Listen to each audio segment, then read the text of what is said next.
राम जी को भगवान मानते हैं सब लोग, अपनी अपनी आस्था हो सकती है, आप मानिए, कोई बात नहीं। हम लोग नहीं मानते वो अलग बात है, बट जिसको मानना है वो मानिए। उन्होंने एक औरत बचाई, अपनी ही एक औरत को उन्होंने बचाया और वो पुरुषोत्तम राम बन गए। हमारे देश की सारी औरतें जो जी पा रही है वो बाबा साहेब की वजह से जी पा रही हैं, उनकी वजह से सांस ले पा रही है, उनकी वजह से पढ़ लिख पा रही हैं, उन्हीं की वजह से हमें आज़ादी है, उन्हीं के वजह से हमारे मौलिक अधिकार है। तो एक्चुअल में तो हम बाबा साहेब को मानेंगे ना, और किसी को क्यों माने। एज अ वुमेन मैं तो बाबा साहेब को ही मानूंगी ना यहाँ पर बैठकर। तो दलितों को ये बात समझनी चाहिए, इनफैक्ट दलितों को नहीं, ये हमारे देश के सारे ही लोगों को बात समझनी चाहिए कि देश में जो सारे अधिकार हमें मिले हैं वो हमारे संविधान ने हमें दिए हैं।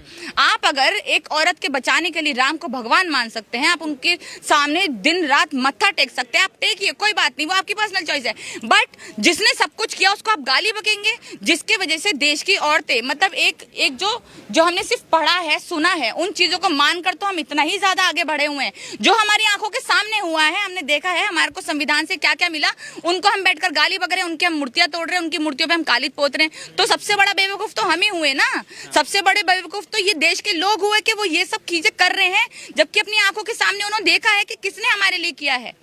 तो लोगों को ये बात समझनी चाहिए। जनता ही इतनी मूर्ख हो जाती है एक टाइम पे, वो इतना ही अपने आप को ऐसा समझ लेती है कि भैया हम तो किसी भी को मान रहे हैं, जो हमने चीजें आज तक पढ़ी है, हमने सुनी है, वो हमारे लिए सब कुछ हो गए। जिन्होंने एक्चुअल में उनको सब कुछ दिया, उनको वो गाली बकने में लगे हुए हैं। तो हमारे लिए तो मैं नहीं मानती, बट एक्चुअल में अगर कोई भगवान इस तरीके की कुछ चीज होती है, या फिर माना जाता है, या फिर जो लोग मान रहे हैं, या फिर एक शक्ति है जिन्होंने सब कुछ हमें दिया, जिसके वजह से हम जी रहे हैं, वो हमारे लिए सिर्फ और सिर्फ बाबा साहेब हैं।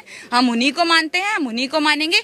और हर एक दलित को ये समझना चाहिए कि अगर आज बाबा साहेब ना होते, आप अपने आप को हिंदू हिंदू कहलाकर आज बहुत खुश हो सकते हैं, बहुत ज्यादा चौड़ में आ सकते हैं, बट एक अगर ब्राह्मणवादी सोच का इंसान आपके सामने आ गया, वो आपको किसी भी हालत में कभी भी हिंदू नहीं मानेगा।